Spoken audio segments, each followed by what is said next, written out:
Morning guys. तो आज हम शुरू करेंगे केमिस्ट्री का एक टॉपिक मॉलिक्यूलर ऑर्बिटल थ्योरी, जिसमें हम सिर्फ उसके इंट्रोडक्शन देखेंगे कि थ्योरी की ज़रूरत क्या थी और इस पे क्या क्या मेन पॉइंट्स और कैसी बॉन्डिंग देखी जाती है इस थ्योरी।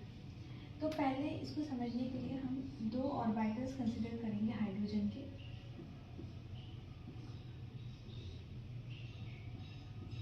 हाइड्रोजन में एक इलेक्ट्रॉन होता है तो उसका कॉन्फ़िगरेशन 1s1 और दोनों ऑर्बिटल्स में एक एक इलेक्ट्रॉन रहेंगे ऑपोजिट स्पिन के, ताकि वो पेयरिंग कर सकें। तो जब ये दोनों ऑर्बिटल आपस में ओवरलैप करेंगे तब बनेगा हमारा हाइड्रोजन मॉलिक्यूल। ये बॉन्डिंग की थ्योरी हमें कहाँ से देखने को मिलती है? वीवीटी से, जो कि है हमारा वैलेंस बॉन्ड थ्योरी।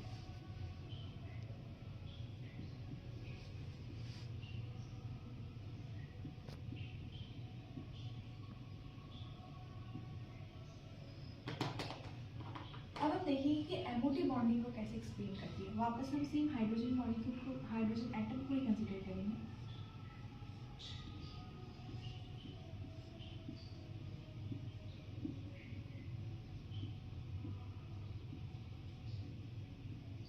यहाँ हमने देखा वैलेंस बॉन्ड थ्योरी में कि दो एटॉमिक ऑर्बिटल्स मिलके एक ऑर्बिटल बनाया जो कि हाइड्रोजन का था।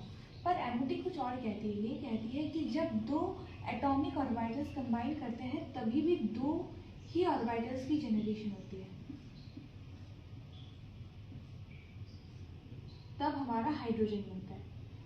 ये थ्योरी है हमारी मॉलिक्यूलर ऑर्बिटल थ्योरी, जिसको हम एमओटी भी कहते हैं।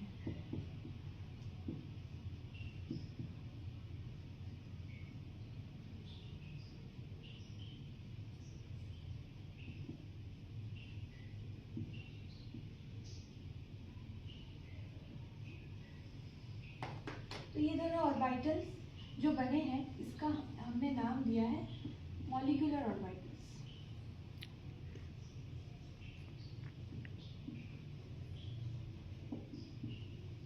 और हम पहले से जानते हैं जो एटॉम के पास ऑर्बिटल होते हैं उन्हें हम कहते हैं एटॉमिक ऑर्बिटल्स।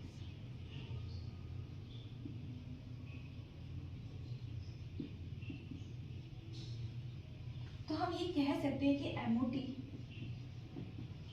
हमें ये सजेस्ट करती है कि जब एटॉमिक ऑर्बिटल्स कंबाइन करते हैं तो हमें मिलती है एक मॉलिक्यूलर ऑर्बिटल। तो अब ये मॉलिक्यूलर ऑर्बिटल बनना इतना ज़रूरी क्यों है? क्योंकि हमने हमेशा देखा है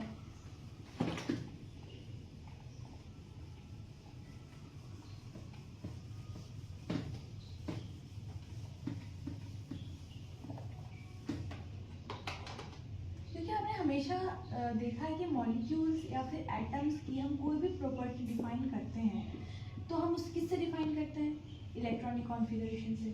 और इलेक्ट्रॉनिक कॉन्फ़िगरेशन हम कब लिखते हैं? जब उसके पास ऑर्बिटल होता है। तो एटम्स है, उसकी ऑर्बिटल्स हैं, तब हम क्या लिख पाते हैं? उसकी इलेक्ट्रॉनिक कॉन्फ़िगरेशन। और इलेक्ट्रॉनिक कॉन्फ़िगरेशन से हम उसकी क्या बता पाते हैं? सारी प्रॉपर्टीज। प्रॉपर्टीज क्या क्या होगी उसकी? स्टेबिलिटी, मैग्नेटिज्म, सब कुछ। पर अगर सेम तरीके से हमारे पास किसी मॉलिक्यूल की भी ऑर्बिटल आ जाए, जैसे कि एमओटी हमें दे रही है कि हमारे पास मॉलिक्यूलर ऑर्बिटल्स बनती हैं, तो हम एक मॉलिक्यूल की भी इलेक्ट्रॉनिक कॉन्फ़िगरेशन लिख पाएंगे। इलेक्ट्रॉनिक कॉन्फ़िगरेशन लिख पाएंगे तो प्रॉपर्टीज भी डिफाइन कर पाएंगे। तो फिर एमओटी हमें मॉलिक्यूल की प्रॉपर्टी जानने के लिए हेल्प करती है।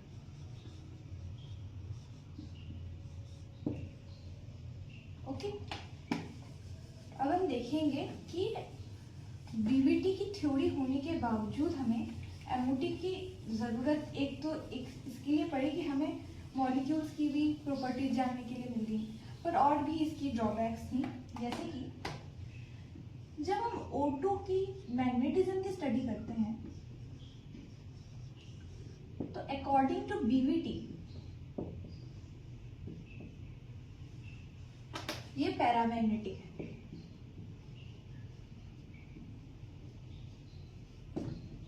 ओके, हमने इसका एक्सपेरिमेंटल डाटा स्टडी किया तब हमने पाया कि O2 पैरामैग्नेटिक नहीं डायामैग्नेटिक है, तो यहाँ पे VVD फेल कर गई। और हमने ये पढ़ा है कि जो हमारा इलेक्ट्रॉन होता है उसके दो नेचर होते हैं, एक वेव और एक पार्टिकल।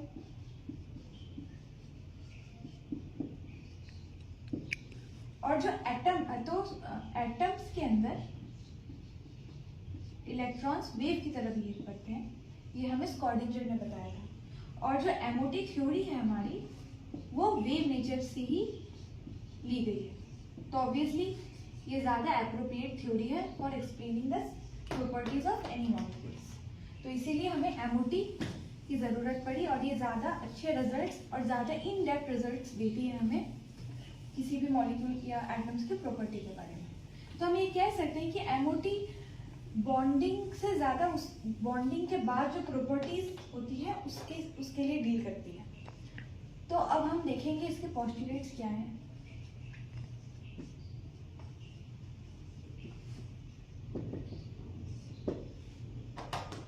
पहला तो हम देखना है कि हम एटॉमिक ऑर्बिटल्स को एब्रिविएशन करके एओ लिख सकते हैं, क्योंकि पूरे चैप्टर में हम पूरा एटॉमिक ऑर्बिटल्स लिखेंगे तो बहुत टाइम लगेगा। और एमओ होता है हमारा मॉलिक्यूलर ऑर्बिट।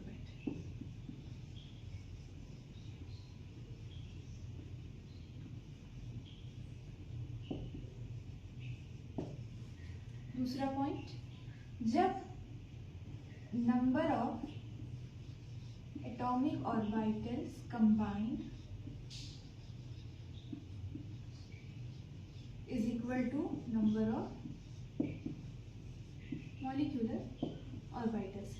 ये कहते हैं कि जितने एटॉमिक ऑर्बिटल्स आपस में कंबाइन करेंगे तो जो मॉलिक्यूलर ऑर्बिटल्स होंगे उनके और इसका नंबर हमेशा सेम रहेगा।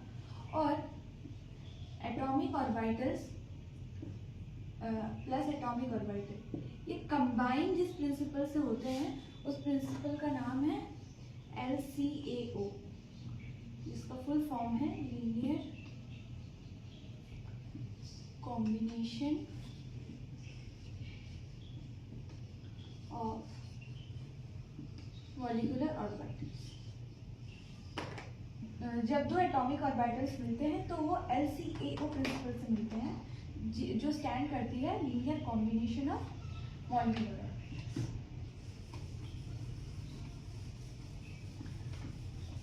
अब हम देखें अब ये बॉन्डिंग के सिंबल्स क्या हैं।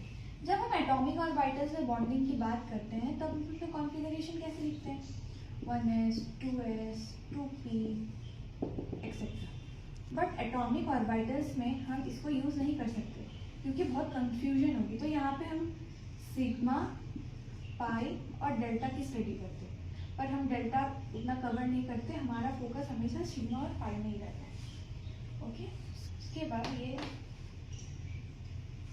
उसके बाद एटॉमिक ऑर्बिटल्स जो कंबाइन करते हैं, कंबाइनिंग एटॉमिक ऑर्बिटल्स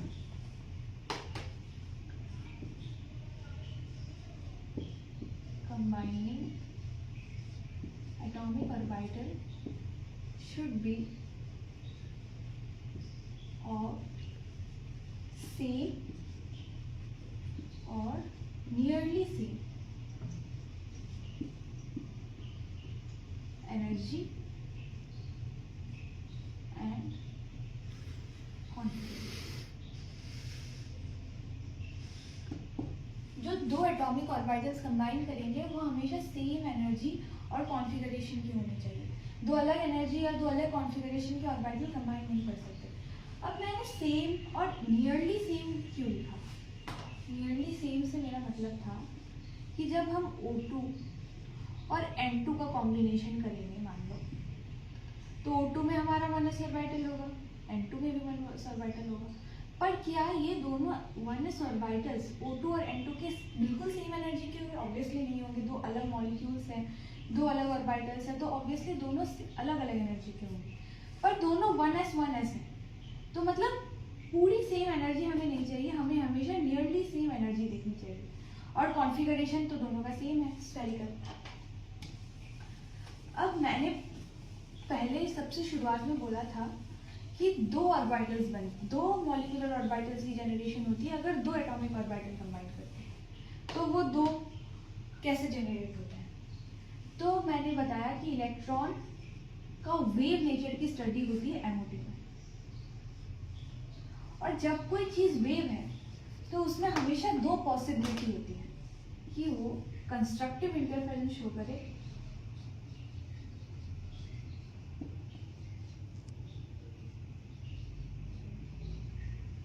या फिर डिस्ट्रक्टिव।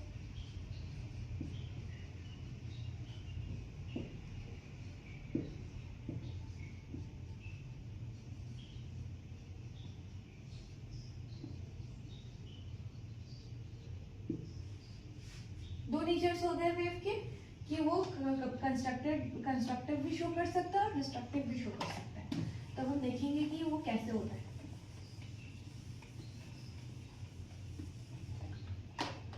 पहले हम देखेंगे कंस्ट्रक्टिव इंटरफेरेंस। मान लो दो वेव है हमारे पास जो कि प्लस हो रही है, मतलब कंस्ट्रक्टिव इंटरफेरेंस शो कर रही है। कंस्ट्रक्टिव इंटरफेरेंस को आप ऐसे भी समझ सकते हो कि प्लस हमेशा प्लस के साथ और माइनस हमेशा माइनस के साथ। तो जब ये दोनों प्लस होगा तो क्या होगा? कोई भी गैस कर सकता है, प्लस प्लस दो चीजें प्लस होंगी तो इसका हाइट बढ़ जाएगा और यहाँ पे इसका हाइट भी बढ़ जाएगा। तो ये हो गया हमारा कंस्ट्रक्टिव इंटरफेरेंस। नहीं तो ये क्या शो करेगी? Destructive interference. मान लो यहाँ पे वेव शो कर रही है हमारा डिस्ट्रक्टिव इंटरफेरेंस, माइनस हो रही है एक दूसरे से। तो माइनस होके क्या बचेगा हमारे पास? एक स्ट्रेट लाइन। तो दो पॉसिबिलिटीज है। सिमिलरली जो दो ऑर्बिटल्स थी हमारी एटॉमिक ऑर्बिटल्स, वो भी दो तरीके से कंबाइन हो सकती हैं। एक हो सकती है कंस्ट्रक्टिव से, एक हो सकती है डिस्ट्रक्टिव से। जब कंस्ट्रक्टिव इंटरफेरेंस शो करेगी तब हमारे पास एक ऑर्बिटल बनेगी, और जब डिस्ट्रक्टिव शो करेगी तब एक ऑर्बिटल बनेगी। तो जब हमारा कंस्ट्रक्टिव इंटरफेरेंस शो होता है तब हमारी ऑर्बिटल बनती है, उसे हम बोलते हैं बीएमओ, जो कि है हमारी, मैं इसका फुल फॉर्म बाद में दिखा दूंगी। और जो डिस्ट्रक्टिव से बनती है उसका है एबीएमओ। और एबीएमओ की एनर्जी हमेशा बीएमओ से ज्यादा होती है। तो अब हम फुल फॉर्म देख लेते हैं, दोनों का फुल फॉर्म क्या है।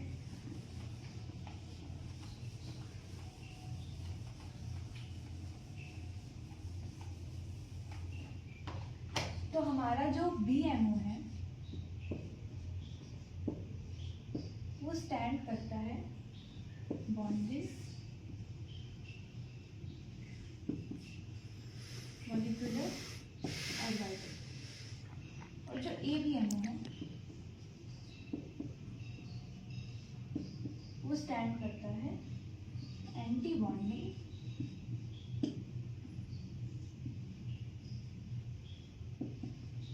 Molecular orbital. तो मतलब हमने जो डिनोट किया था पहले कि सिग्मा और पाई बनेंगे हमारे, तो सिग्मा कौन कौन से तरीके से बन सकता है? एक तो सिग्मा बॉन्डिंग और एक सिग्मा एंटी बॉन्डिंग। और ये भी कौन कौन सा बन सकता है? पाई बॉन्डिंग और पाई एंटी बॉन्डिंग। तो एंटी बॉन्ड हम जब इनको डायग्राम या फिर कॉन्फ़िगरेशन में लिखने जाएंगे तो हम इसके नीचे बीएमओ एबीएमओ नहीं लिखेंगे, बहुत ही कंजस्टेड हो जाता है। तो हम सिग्मा बॉन्डिंग वाले को बस सिग्मा लिखेंगे और एंटी बॉन्डिंग वाले को सिग्मा स्टार लिखेंगे। सिमिलरली इसको हम पाई लिखेंगे और इसको बस पाई स्टार लिखेंगे।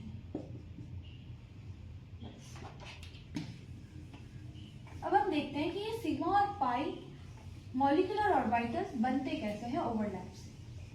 मतलब दो 1s के ऑर्बिटल कैसे ओवरलैप होंगे तो हमें बॉन्डिंग वाला मिलेगा, और कैसे ओवरलैप होंगे तो एंटी बॉन्डिंग मिलेगा।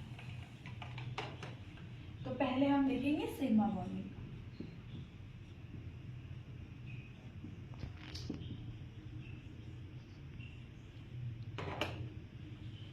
जब कंस्ट्रक्टिव इंटरफेरेंस होगा दो s ऑर्बिटल के बीच में, तो बनेगा हमारा सिग्मा बॉन्डिंग, s s, और ये सिग्मा बॉन्डिंग, स्टार नहीं है मतलब बॉन्डिंग ऑर्बिटल। और जब इन दोनों के बीच में डिस्ट्रक्टिव इंटरफेरेंस होगा तो हमारा बनेगा सिग्मा एंटी बॉन्डिंग, यहाँ प्लस और यहाँ पे देखना ये थोड़ा सा गैप के बाद और एक गैप, तो कुछ यहाँ पे हमें दिख रहा है कि यहाँ कुछ नहीं है। तो हमें स्कॉर्डिंजर ने क्या बताया था कि ऑर्बिटल्स क्या होती हैं, ये होती हैं इलेक्ट्रॉन की प्रोबेबिलिटी मिलने की। जहाँ इलेक्ट्रॉन की मिलने की प्रोबेबिलिटी सबसे ज़्यादा होती है उसे हम ऑर्बिटल्स कहते हैं। पर हम यहाँ देख रहे हैं कि दो ऑर्बिटल्स के बीच में थोड़ी सी खाली स्पेस है जहाँ पे कोई भी ऑर्बिटल प्रेजेंट नहीं है, मतलब यहाँ इलेक्ट्रॉन मिलने की प्रोबेबिलिटी ज़ीरो है, तो इसको हम बोलते हैं नोड। नोड क्या हो गया हमारा, जहाँ इलेक्ट्रॉन मिलने की प्रोबेबिलिटी 0 होती है। तो हमारे पास सिग्मा स्टार मतलब सिग्मा एंटी बॉन्डिंग में कितने नोड हो गए, एक। और ये भी बहुत इंपॉर्टेंट है, कभी कभी नंबर्स भी पूछ लेते हैं कि बॉन्डिंग या एंटी बॉन्डिंग में कितने नोड्स प्रेजेंट हैं। तो ये हो गया हमारे पास सिग्मा और सिग्मा स्टार कैसे बनता है। पर क्या सिर्फ एस ऑर्बिटल ही सिग्मा बॉन्डिंग शो कर सकता है? सिग्मा बॉन्डिंग और पाई बॉन्डिंग शो करने की क्या पहले हमारी रिक्वायरमेंट्स है? सिग्मा बॉन्डिंग के लिए हमेशा एक्सियल ओवरलैप होना चाहिए और पाई के लिए लेटरल। पर जब हम नाइट्रोजन मॉलिक्यूल को देखते हैं, मान लो इसमें ट्रिपल बॉन्ड है, तो इसमें हमारे पास 2 सिग्मा और 1 पाई होता है। तो हम तो समझ गए कि एक जो सिग्मा है वो एस ऑर्बिटल बना रहा है, पर दूसरा सिग्मा, तो हमारे पास पी ऑर्बिटल्स जो होते हैं वो 3 होते हैं, पी एक्स, पी वाई और पी जेड। तो इन तीनों में से एक को तो सिग्मा बनाना ही पड़ेगा। तो बाय कन्वेंशन, मतलब कि बुक्स जो स्टैंडर्ड बुक्स होती हैं या फिर कोई भी कम्पिटिटिव एग्जाम या फिर स्टैंडर्ड एग्जाम होते हैं, वो हमेशा जेड को प्रिफर करते हैं एज एन इंटरन्यूक्लियर एक्सिस। और वो ये बोलते हैं कि जो पी जेड ऑर्बिटल होता है वो सिग्मा बॉन्डिंग करता है। तो हम देखते हैं कि sigma bonding P Z orbital कैसे करते हैं। तो इसमें भी 2 केस बनेंगे, बॉन्डिंग और एंटी बॉन्डिंग। तो मान लो ये मेरा पी ऑर्बिटल है, P Z, obviously head on overlap होगा तभी हमारा एस ऑर्बिटल बनेगा। तो ये दोनों ओवरलैप होंगे,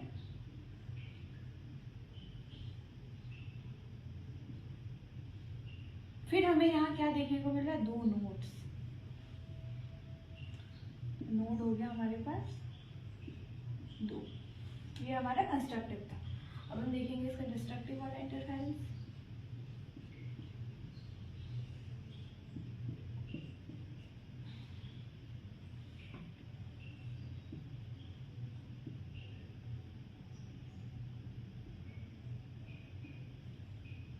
यहाँ हमें कितने नोड देखने को मिल रहे हैं, 3 नोड। ठीक है, ये सिग्मा, ये सिग्मा स्टार और ये है P Z orbital. Sigma bonding हो गई। अब हम देखते हैं पाई बॉन्डिंग।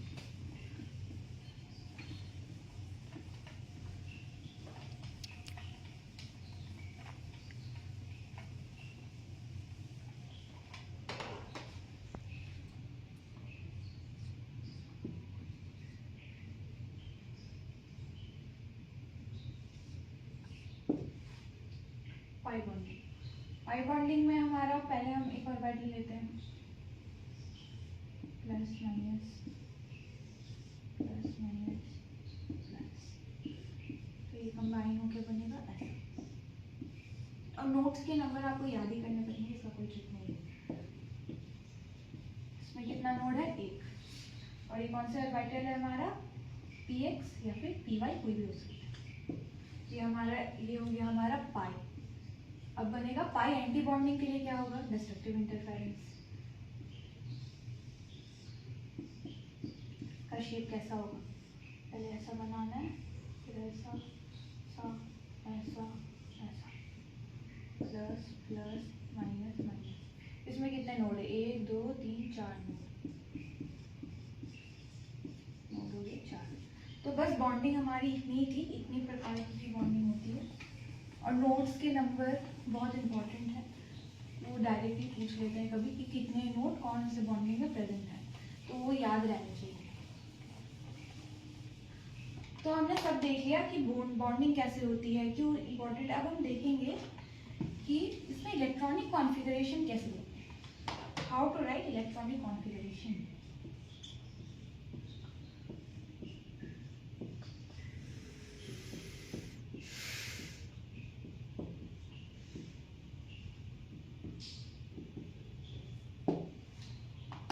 तो इसमें हमारे पास दो केस बनते हैं, दो केस बनते हैं। एक केस होता है हमारा लेस देन और equal to,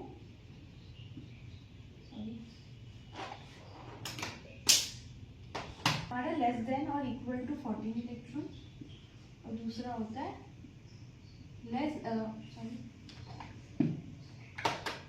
more than 14 electron but less than 20। तो दो केस होते हैं, दो केस के लिए अलग अलग तरीके से हम लिखते हैं। पहले हम केस 1 देखते हैं।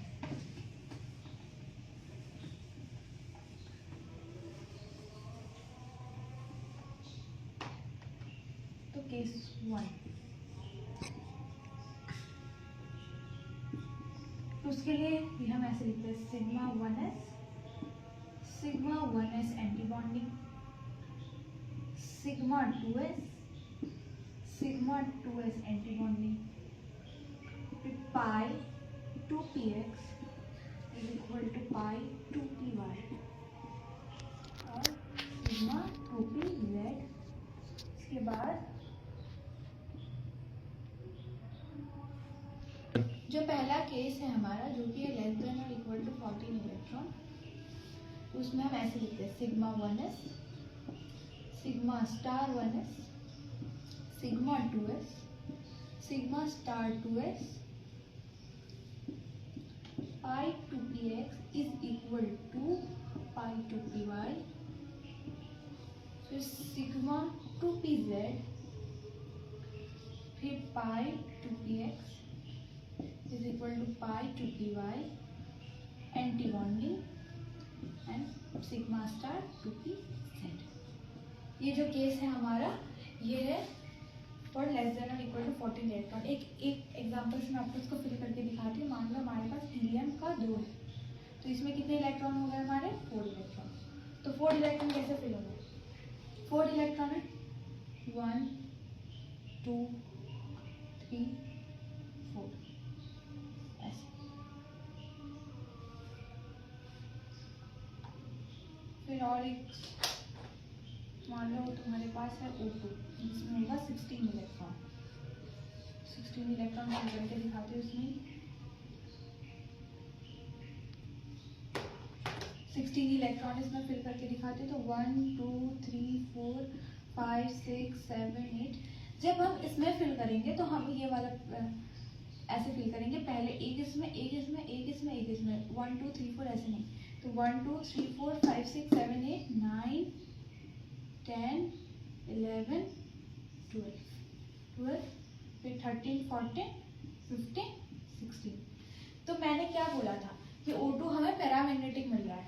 O2 क्यों पैरामैग्नेटिक मिल रहा है? क्योंकि हमारे पास 2 अनपेयर्ड इलेक्ट्रॉन यहाँ हमें देखने को मिल रहा है, तो इसलिए हमें O2 पैरामैग्नेटिक मिल रहा है। पर VBT हमें गलत इन्फॉर्मेशन दे रहा था। तो ऐसे फिल करना है इसे हमें।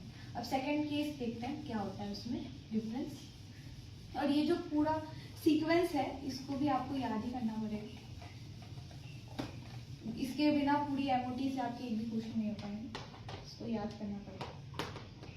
ये सेकंड है हमारे पास, ग्रेटर देन 14 इलेक्ट्रॉन। तो इसमें हमारा ये बिल्कुल सेम है, बस एक जगह डिफरेंस देखने को मिलेगा।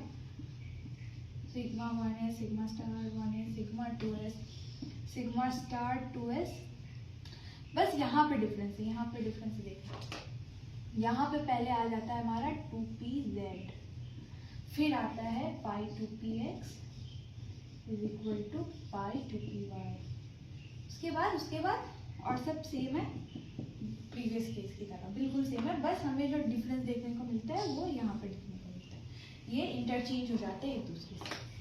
अभी क्यों होता है? ये होते हैं बिकॉज ऑफ एसपी मिक्सिंग। अब एसपी मिक्सिंग एक्सप्लेन करने के लिए एक अलग लेक्चर लेना पड़ेगा पूरा। तो ये जो पूरा चेंज हमें देखने को मिलता है ये हमें एसपी मिक्सिंग की वजह से देखने को मिलता है। और इलेक्ट्रॉन फिल करने का भी तरीका सेम है। और याद रखना यहाँ पे जब हम इलेक्ट्रॉन फिल करते हैं तब हमारा जो पहले प्रिंसिपल्स जो एटॉमिक ऑर्बिटल में वैल्यू करते थे हम फिल करने के लिए, यहाँ भी करते हैं, जो कि हमारा प्रिंसिपल है of principle, Hund's rule, Pauli exclusion principle. ये तीनों प्रिंसिपल यहाँ की इलेक्ट्रॉनिक कॉन्फ़िगरेशन में भी वैलिड है, बस n+l रूल वैलिड नहीं है, उसीलिए हमें ये पूरा पैटर्न याद करना पड़ता है। सो थैंक यू, आज के लिए बस इतना ही। और जो मॉलिक्यूलर ऑर्बिटल डायग्राम हम बाद में देख लेंगे कभी।